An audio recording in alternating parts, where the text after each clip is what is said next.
Hello, hello, hello, and today we're going to be covering one of Honolulu's last E.G.Os, at least so far, and that is going to be Dimension Shredder.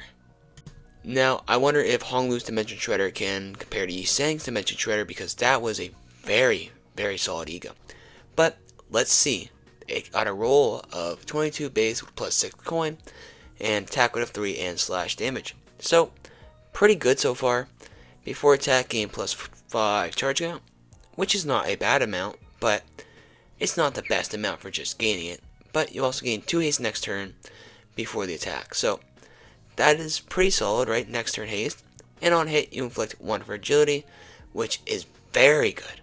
It would be a little bit better if it was next turn, but you know, cannot ever complain about fragility. And 4-dimensional rift. Now, what is dimensional rift?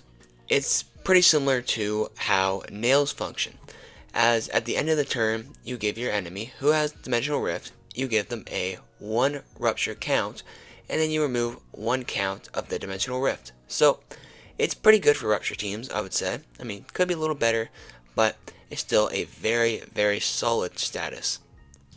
Now, the passive of this E.G.O is what really catches my eye. Entangled Phenomena Restoration. When hitting an enemy with a negative status effect, this unit gains plus 1 charge count up to a maximum 4 per turn.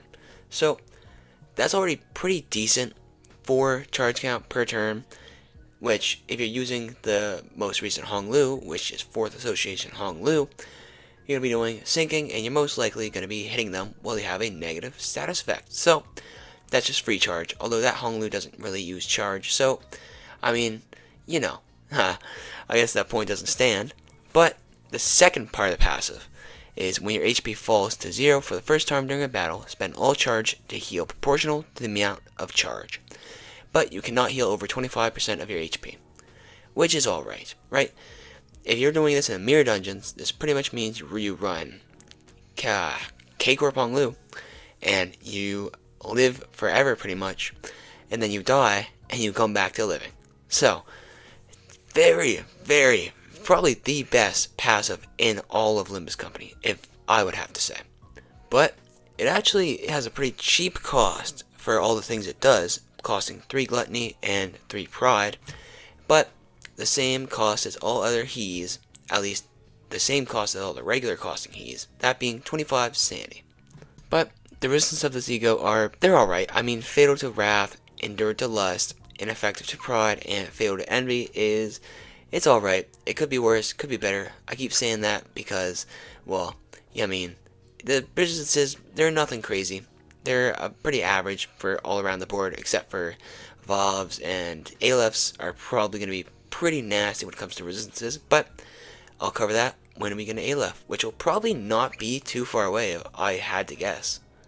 If you decide to corrode this E.G.O, you're going to get a 24 roll with a plus 10 coin, do slash damage, and have the same attack weight, which is the attack weight of 3.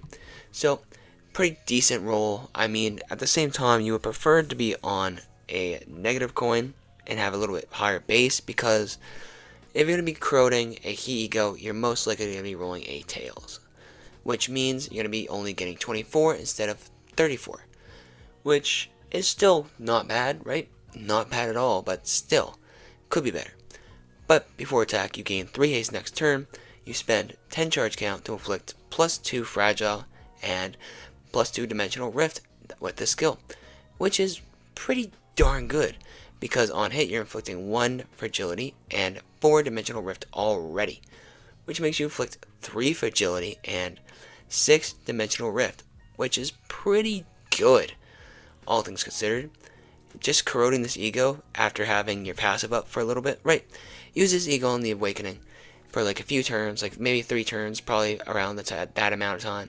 And then, if all things go right, you corrode, and you're going to be getting 3 fragility, which is just, ooh la la, it's amazing. This E.G.O has been pretty darn good so far, but the cherry on the cake has to be the drips, right? The Awakening, I like it quite a bit, especially how it gives you the W Corp uniform, which is pretty cool, pretty cool.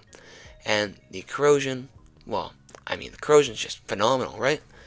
I remember this is one of the first E.G.O banners that I was actually really hyped for. this one, and the Yisang one.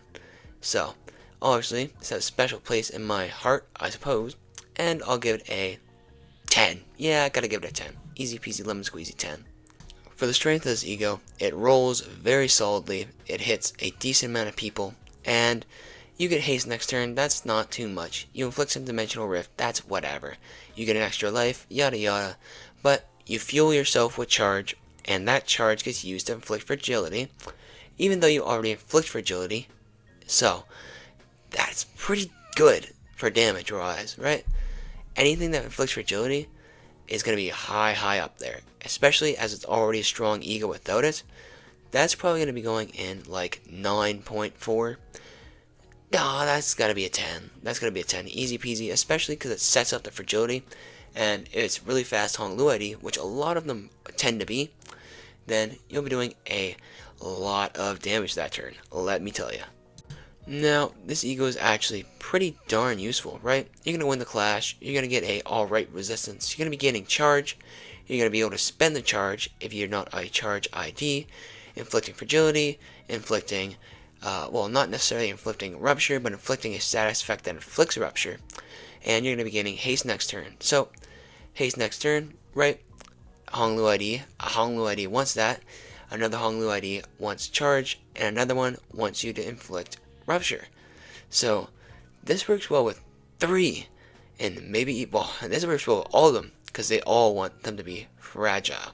So this is pretty darn useful of an E.G.O. I would have to give that like a 8, maybe a 9, maybe an 8, maybe a 9, maybe 8.7. Yeah, that sounds about right. But, let's say that this E.G.O is pretty darn good. I would definitely recommend you using it, especially in rupture teams or charge comps or really any team, because Hong Lu doesn't have another He. Actually, no, he does. No, he does, and we're going to cover that tomorrow.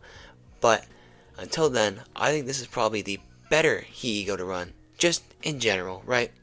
I'm pretty sure his other one does rupture, or no, not rupture, but tremor. So, but until then, this E.G.O is probably going to be on top until I change my mind, which I probably won't. But still, hope you have a good one, and you should probably use this E.G.O. But yeah, peace.